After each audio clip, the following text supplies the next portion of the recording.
Okey, itu dia berlanjutan daripada pengumuman berkenaan tentang 5G nasional itu. Pada hujung tahun lalu kita sudah pun menamatkan perkhidmatan 3G dan kini sepenuhnya kita menggunakan perkhidmatan 4G dan peralihan dari semasa ke semasa untuk perkhidmatan 5G Malaysia yang dikelolakan oleh Kementerian Komunikasi dan Multimedia. Okey, seketika nanti kita nak bercakap tentang mengutamakan kesihatan mental. Betul, dan ialah sewaktu PKP kan, kalau boleh kita kongsikan sedikit Ismail, itu ramai di kalangan kita ataupun rakyat Malaysia telah pun terkesan daripada faktor kewangan, faktor keluarga sebagainya, dan akhirnya apa yang menjadi masalah buat mereka semua adalah mereka mengidap ataupun mempunyai masalah anxiety disorder, iaitu bagaimana sebenarnya ada di kalangan kita yang kena serangan panic attack dan sehingga kini masih lagi berlanjutan dengan perkara itu. Dan selepas ini kita akan membincangkan mengenai perkara ini, apakah antara solusi-solusi yang boleh kita lakukan dan adakah sekiranya mereka telah pun terkena panic attack ini, adakah ia akan berlanjutan. Advokasi itu penting untuk memberi kesedaran. Kita terus saja bersama dengan Puan Anita Abu Bakar, Presiden dan Pengasas Persatuan Sokongan dan Kesedaran Penyakit Mental MIASA dan juga merangkap pengerusi National Alliance of Mental Health NAMH untuk bersama dengan kita pada ketika ini. Kalau sudah bersedia di talian, Assalamualaikum, selamat pagi Puan Anita, apa khabar?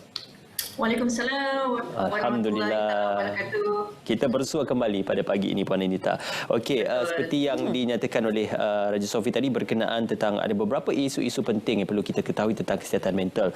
Namun kita sedia maklum sudah lebih 2 tahun negara menghadapi pandemik COVID-19. Persoalannya, apakah masih adanya isu kesihatan mental berimpak dan juga berkesan daripada pandemik COVID-19 ini? Betul, terima kasih Ismail dan Raja Sofi. Sebenarnya satu soalan yang baik ya. Mungkin kita berasa kita sudah pun beralih ke fasa endemik ini, mungkin tidak ada lagi isu-isu kesihatan mental yang berlaku kan. Tetapi sebenarnya belenggu ya daripada pandemik COVID-19 ini masih kekal sebenarnya, kerana walaupun kita melihat banyak perkara ataupun situasi telah pun kembali normal ya, mungkin kembali biasa, tetapi kemungkinan untuk keadaan menjadi sukar kembali itu tetap ada. Tetapi harapan yang besar itu adalah setelah kita dah melalui pandemik ini dah 2 tahun ya Ismail, kita berharap kita lebih bersedia, tetapi sudah tentu buat setengah orang ya mungkin stres ataupun tekanan ini berterusan kerana kita melihat pandemik kesihatan mental ini ataupun silent pandemik pada awalnya sudah bukan lagi sesuatu pandemik yang senyap ya, kerana ramai sudah pun bertarung dengan isu kesihatan mental hari ini disebabkan oleh pelbagai faktor, kerana sudah tentu apabila tercetusnya pandemik ini faktor-faktor penyumbang hadir, faktor-faktor risiko juga meningkat, maka ramai yang telah pun jatuh kepada keadaan di mana mereka murung dan juga berlakunya anxiety disorder seperti yang disebutkan oleh Raja Sofi tadi. Baik doktor, dan masalah ini dibelenggu bukan saja daripada golongan dewasa, malah kanak-kanak, remaja juga iaitu mempunyai peratusan yang agak tinggi. Dan sekiranya mereka telah pun terkena serangan seperti sebagai contoh panic attack doktor, dan ia masih lagi berlanjutan, dan bagaimanakah, adakah ianya akan berakhir ataupun mereka perlu untuk melalui serangan-serangan yang mungkin akan datang pada bila-bila masa sahaja doktor? Betul, jadi soalan yang baik juga. Sebenarnya serangan panik ni dia begini ya, tidak semestinya kita mengalami serangan panik itu bermaksud kita mempunyai diagnosis penyakit mental ataupun tahap isu kesihatan mental itu teruk. Ia boleh berlaku sekali sahaja seumur hidup, tetapi ada juga kalanya di mana kalau kita tidak tahu cara untuk menangani serangan panik ini dengan baik dan efektif, kita akan menjadi lebih, orang kata, takut panik kerana kita berfikir bahawa bila serangan panik seterusnya akan berlaku, dan ini membuatkan kita menjadi, orang kata, lumpuh ya, di mana kita mungkin boleh, kalau faktor-faktor mencukupi, mendapat penyakit kebimbangan yang melampau ataupun mungkin panic disorder ya, salah satu penyakit di bawah kategori anxiety disorder ataupun kebimbangan yang melampau ini. Jadi sudah tentu kalau kita melalui ya Raja Sofi dan Ismail serangan panik ini, penting untuk kita belajar teknik-teknik pernafasan ataupun latihan pernafasan dengan baik, kerana ia satu, orang kata, latihan yang sangat efektif. Kalaupun kita tak ada serangan panik ataupun anxiety, ia sebenarnya membantu untuk kita distress, membantu kita untuk kekal tenang. Kadang-kadang kita berasa mungkin panik, kita rasa overwhelmed ya, dan dengan keadaan sekarang ataupun di tempat kerja contohnya, kerana dulu kerja di rumah, sekarang kembali ke tempat kerja secara fizikal. Jadi kalau kita dapat melakukan latihan pernafasan dengan baik ini, kita dapat orang kata snap out daripada serangan panik yang berlaku. Jadi teknik-teknik relaksasi juga sangat membantu sebenarnya. Jadi kita dapat mempelajari ini banyak sebenarnya video-video mungkin di social media ataupun di laman maya ya, di mana mereka berkongsi teknik-teknik relaksasi tersebut. Jadi kita cuba pelajari insya-Allah. Ya, Doktor, apabila Puan Anita, apabila menyentuh berkenaan tentang kembali ke tempat kerja, kita juga sedia maklum berkenaan tentang toxic working environment ataupun budaya kerja yang bertoksid. Dan kita amat kecewa dan sedih apabila budaya kerja yang bersifat profesional juga tidak mengamalkan pembudayaan kerja profesional walaupun kategori kerja itu profesional. Dan kita sedia maklum ada kategori kerja profesional yang sehingga anggotanya membunuh diri. Jadi apakah kerjaya profesional itu tidak menghadirkan satu budaya kerja yang profesional?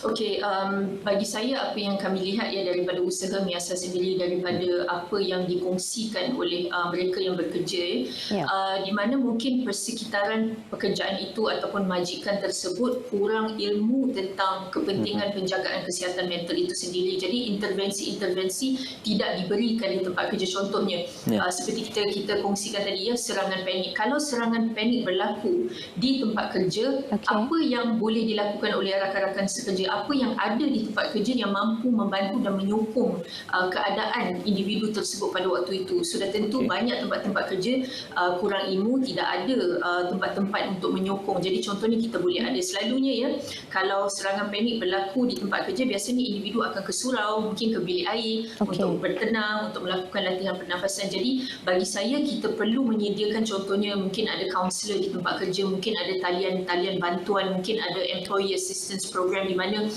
mereka dapat orang kata mendapat bantuan serta-merta ya di tempat kerja. Jadi ini penting, menimba ilmu sebenarnya. Baik, dan Puan Anita, bila bercakap tentang berjumpa dengan kaunselor sebagainya kan, untuk berjumpa dengan psikiatris sebagainya, dan ada juga yang beranggapan bahawa sekiranya berjumpa dengan pakar-pakar ini bahawa mereka akan dicap sebagai gila. Ini yang menjadi satu perkara yang menakutkan ataupun stigma yang melekat dalam minda setiap masyarakat Malaysia. Jadi perlu sebenarnya untuk kita mengambil tahu tentang perkara ini. Sebenarnya bila kita berjumpa untuk mendapatkan rawatan ataupun treatment, apa antara treatment yang akan diberikan oleh kaunselor itu sendiri? Okey, biasanya apabila kita berjumpa dengan kaunselor ataupun berjumpa dengan pakar, biasanya kita akan berkongsi dan cuba build rapport dulu, kerana kita harus ada satu perhubungan yang we trust each other dulu. Kerana kalau kita tidak ada hubungan sebegini, sukar sebenarnya untuk individu yang bertarung dengan isu kesihatan mental ataupun penyakit mental untuk berkongsi dan meluahkan apa sebenarnya yang mereka lalui. Kerana itu kan Raja Sophie dan Ismail, stigma dan persepsi negatif ini kekal. Kerana pesakit ataupun individu yang bertarung dengan penyakit mental ini masih rasa takut, masih rasa malu untuk bercerita dan meluahkan keadaan sebenar. Jadi biasanya kaunselor dan pakar mahu mendengar apa ataupun bagaimana dan keadaan individu tersebut itu apa, cabaran mereka itu apa pada waktu itu. Baru mereka dapat hadirkan solusi buat individu tersebut. Tidak kiralah ubat-ubatan ataupun terapi buat individu tersebut. Tapi yang paling penting kita perlu jujur berkongsi apa sebenarnya cabaran dan mungkin apa punca kita mendapat penyakit mental itu. Raja Sophie dan Ismail, insyaAllah. Ya. Puan Anita, mungkin short escapism untuk lari daripada isu kesihatan mental ini ataupun masalah-masalah yang sedang dihadapi. Ada juga beberapa golongan yang menggunakan barang-barang bersifat intoksikan, khususnya kepada dadah, arak, painkiller, ubat penenang untuk melarikan diri mereka seketika daripada masalah. Jadi bagaimana kecenderungan itu bermula untuk seseorang yang mengalami masalah dalam kehidupan dan juga masalah emosinya cenderung untuk mengambil perkara-perkara seperti itu? Ya, biasanya kan Raja Sophie dan Ismail, mungkin apa yang kita tidak fahami atau tidak dapat lihat secara jelas adalah cabaran yang dihadapi oleh individu yang bertarung dengan penyakit mental. Kerana saya sendiri adalah individu yang menghadapi penyakit mental atau bertarung dengan penyakit mental. Ia adalah sesuatu penyakit yang kita tidak dapat lihat dengan mata kasar dan tidak dapat digapai sebenarnya dengan minda normal. Walaupun saya sering berkongsi tentang bagaimana cabaran-cabaran individu yang ada penyakit mental, bagaimana simptom-simptom ataupun gejalanya, tetapi kesakitan itu is excruciating pain yang tidak dapat saya ekspresikan dan gambarkan. Jadi kalau mereka tidak ada sistem sokongan yang baik, tidak mendapatkan rawatan dan bantuan, sudah tentu ada mungkin individu-individu yang mahu solusi yang cepat. Jadi bila mengambil penyalahgunaan dadah dan alkohol ini sudah tentu akan tenang, tetapi ketenangan itu hanya sebentar sebenarnya, Ismail dan Sophie. Dan ini adalah satu orang kata quick solution bagi mereka, tetapi pada jangka masa yang panjang sudah tentu it is harmful untuk individu tersebut. Begitu. Baik, dan Puan Anita, bila bercakap tentang mereka yang telah pun mempunyai masalah anxiety ini, iaitu antara perkara yang boleh kita lihat seperti mereka mempunyai trust issue kepada seseorang, dan juga dari segi emosi mereka sangat-sangat terganggu, kan? Maksudnya dia boleh dalam sekelip mata boleh berubah emosinya. Dan apa lagi antara simptom-simptom lain yang mungkin boleh kongsikan, ataupun mungkin faktor-faktor lain yang boleh Puan kongsikan kepada kita supaya kita mengambil tahu tentang adakah diri kita dalam keadaan baik maupun rakan-rakan kita? Dia sebenarnya apabila emosi anxiety ataupun anxious, kita rasa bimbang, resah, gelisah, dia bukan emosi yang biasa seperti individu yang normal, ya. Ia satu emosi yang kita berasa sangat takut, sangat bimbang, kebimbangan yang sangat melampau. It's extreme emotions. Jadi sebab tu kita berasa susah nak mempercayai orang lain. Kita berasa satu perasaan yang sangat takut, sangat bimbang. Kita berfikir tentang suatu keadaan yang belum berlaku tetapi kita rasakan akan dan pasti berlaku. Jadi ini menyebabkan kita susah dan sukar untuk berfungsi sebagai manusia yang normal kalau tidak mendapat intervensi, tidak mendapat rawatan dan tidak ada sokongan di sekeliling kita yang dapat membantu kita sebenarnya, Raja Sophie dan Ismail. Sebab tu ahli keluarga dan rakan-rakan kalau ingin membantu perlu sabar, perlu sediakan ruang zon yang selamat and validate, apa orang kata, mengesahkan apa yang individu itu lalui. Kita jangan cepat menghukum ataupun melabel. Itu membuatkan keadaan individu tersebut bertambah buruk ataupun sukar untuk melalui proses penyembuhan yang efektif.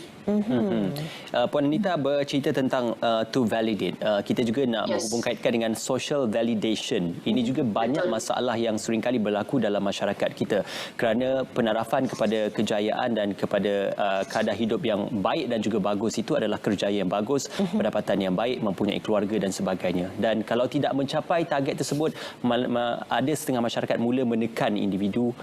Dan social validation itu tidak berlaku. Jadi bagaimana kita melihat masalah social validation ini masih lagi menjadi stigma dalam masyarakat?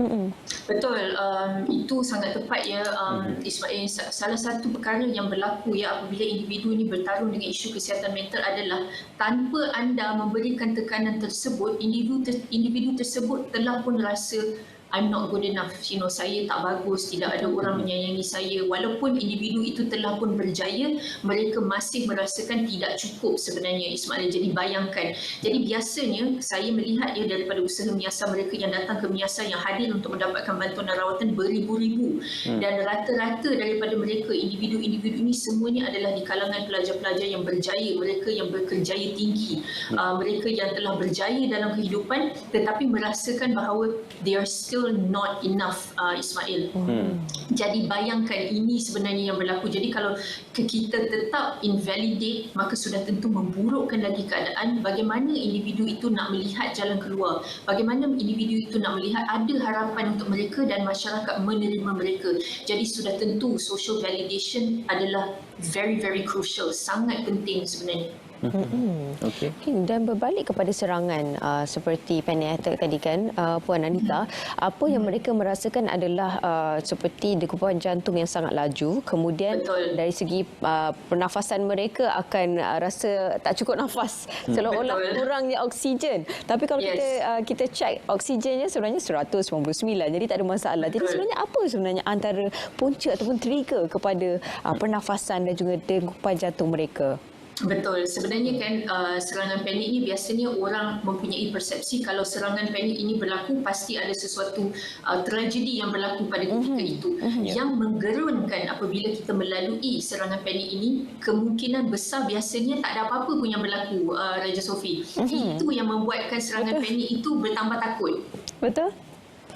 Jadi biasanya apabila serangan panik ini berlaku, kita akan mula rasa jantung berdegup laju, rasa susah nak bernafas, rasa semua perkara di luar kawalan kita, rasa perlu sejuk, rasa nak pergi ke bilik air, rasa kita nak muntah dan sebagainya. Kerana saya sendiri adalah individu yang sering mengalami serangan panik sehingga hari ini, tetapi sudah tentu sebab dah 9 tahun didiagnose dengan penyakit kebimbangan yang melampau ni, saya mempunyai coping strategi yang efektif. Jadi saya tahu bagaimana nak menangani yang baik. Tetapi kalau kita tidak tahu dan tidak mampu, ia adalah satu situasi dan pengalaman yang sangat menakutkan sebenarnya, kerana kita berasa bahawa pada waktu itu, pada saat itu kita akan mati. Betul. Jadi kerana itulah serangan panik ini menakutkan sebenarnya. Ya, Puan Anita, mungkin ada beberapa perkara yang boleh diperbaiki adalah kemahiran bersosial dalam kalangan mereka yang merasakan very introvert ataupun mereka tidak boleh untuk berada dalam masyarakat. Jadi apabila tiba musim perayaan dan juga ruang yang diberikan seluasnya untuk bersama dengan keluarga, rakan-rakan selepas transisi ke endemik ini, apakah ini ruang terbaik untuk mengajak sebahagian daripada rakan-rakan kita yang mungkin mempunyai kurang keyakinan diri, introvert, untuk kembali bergaul dan bersosial bersama masyarakat? Ia sebenarnya satu peluang yang baik, tetapi kita tak boleh orang kata kelang kabut untuk orang kata bersosial ataupun kemahiran bersosial itu, kerana it takes time, ia mengambil waktu sebenarnya. Jadi kita melakukan apa yang kita panggil sebagai contohnya exposure therapy. Jadi kita expose diri kita kepada situasi bersosial ini perlahan-perlahan. Mungkin mula-mula dengan adik-beradik, kaum keluarga yang berdekatan, dan kemudian baru orang kata crowd, a bigger crowd. Jadi kita perlu melakukannya step by step. Kalau kita terus orang kata nak pergi open house, mungkin itu satu keadaan yang menakutkan dan sangat mencabarlah, terutamanya untuk individu-individu yang tidak semestinya introvert, tapi mungkin yang bertarung dengan penyakit mental yang lebih kronik, sudah berada di dalam isolasi yang sangat lama dan takut sebenarnya untuk berinteraksi secara fizikal dengan individu yang lain walaupun ahli keluarga sendiri. Mungkin kita sebagai orang yang normal rasa macam kenapa nak takut, kenapa sukar, tetapi ambil daripada saya, sebab saya pun dulu begitu. Saya hanya boleh berinteraksi dengan ibu dan suami sahaja. Nak berinteraksi dengan adik-beradik pun menjadi takut, menjadi panik. Jadi perlahan-perlahan kita expose diri kita, dan lama-lama barulah kita dapat membiasakan diri. Jadi kemahiran bersosial ini bukan instant, tetapi memerlukan waktu dan memerlukan latihan, praktis, insyaAllah. Ya.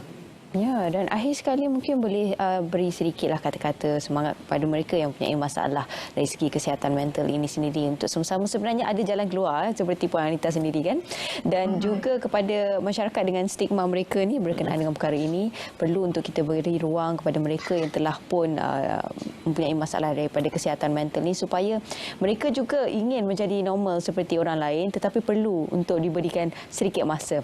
Silakan. Betul. Penyakit mental ni kan, Raja Sophie Ismail dan semua para pendengar di luar sana, ia bukan sesuatu yang mudah. Ia sebenarnya sesuatu penyakit yang sangat sukar, cabarannya sangat besar. Jadi kita sebagai anggota masyarakat, ahli keluarga, rakan-rakan, sokonglah orang tersayang dengan memberikan ruang, mendengar dengan penuh empathy, memberikan validation seperti yang kita sebutkan dari tadi, dan juga kepada anda yang berjuang, harapan itu ada, jalan keluar itu ada, anda boleh sembuh, tidak kira penyakit mental anda sekronik mana pun. Yang paling penting, pendekatan kepada proses penyembuhan anda haruslah menyeluruh dan haruslah holistik. Tidak boleh hanya melakukan sesuatu perkara, tetapi perubahan cara hidup dan gaya hidup itu harus diperbetulkan, dan insya-Allah anda pasti sembuh. Okey, baik. Satu perkongsian yang berinovatif dan juga boleh dijadikan panduan. Terima kasih kepada Puan Anita Abu Bakar, Presiden dan juga pengasas Persatuan Sokongan dan Kesedaran Penyakit Mental NIASA, juga pengerusi National Alliance of Mental Health NAMH, bersama dengan kami pada pagi ini. Terima kasih Puan. Terima kasih Puan. Terima kasih. Assalamualaikum warahmatullahi wabarakatuh. Waalaikumsalam warahmatullahi wabarakatuh. Baiklah.